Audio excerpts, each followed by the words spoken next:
こんにちは、山田幸子です。私のチャンネルでは水彩に関する動画や絵のメイキングをアップしています。今回は水彩の色の濁りを防ぐにはどうすればいいのということについてお話しします。せっかくパレットで混ぜて作った色がなんか濁ってしまった。あるいは思ったより色がくすんでしまったということはありませんか？今回はなぜ水彩の色が濁るのか、その原因と対策を実演しながら解説していきたいと思います。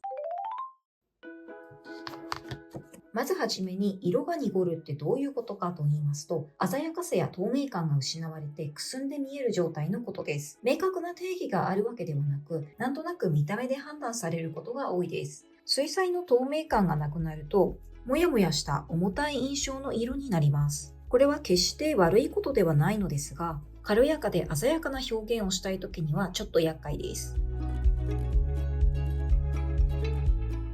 よくある濁った色の例が黄、赤、青の3原色を混ぜた時のグレー、茶色っぽい色です。何色なのかパッと見わからないような、こういう色、正直個人的には好きなんですけれども、ちょっとそれは置いといて、あんまり透明感がないですよね。それから色相環の反対にある色、補色同士を混ぜても色が濁りやすいです。赤と緑、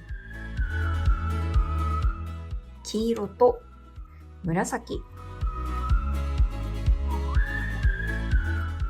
青と橙。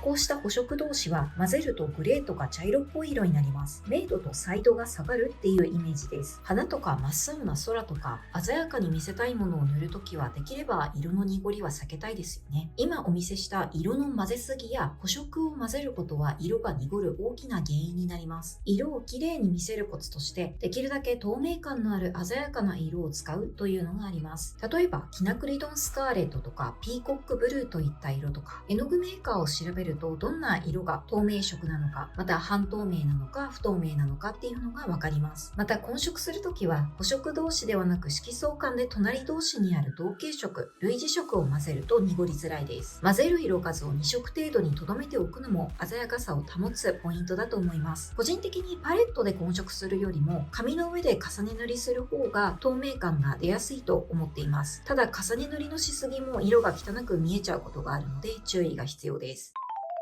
ということで今回は色の濁りを防ぐためのコツ、その原因と対処法についてお話ししました。よかった、参考になったよという方はチャンネル登録と高評価よろしくお願いします。最後にとても大事なことですが、濁った色イコールダメというわけではありません。落ち着いたトーンの絵には濁りを活かして塗るのが効果的な場合もありますし、鮮やかな色と組み合わせて使うことで絵の中にメリハリが生まれます。濁った色は使えないということでは全くないです。意図しない色の濁りを防ぐためのポイントについてお話ししました。皆さんが水彩画を描く時のヒントになったら嬉しいです。最後までご覧いただきありがとうございました。画材や基本的な塗り方についての動画、そして技法を解説した再生リストもありますので、よかったらチェックしてみてくださいね。それではまた次回の動画でお会いしましょう。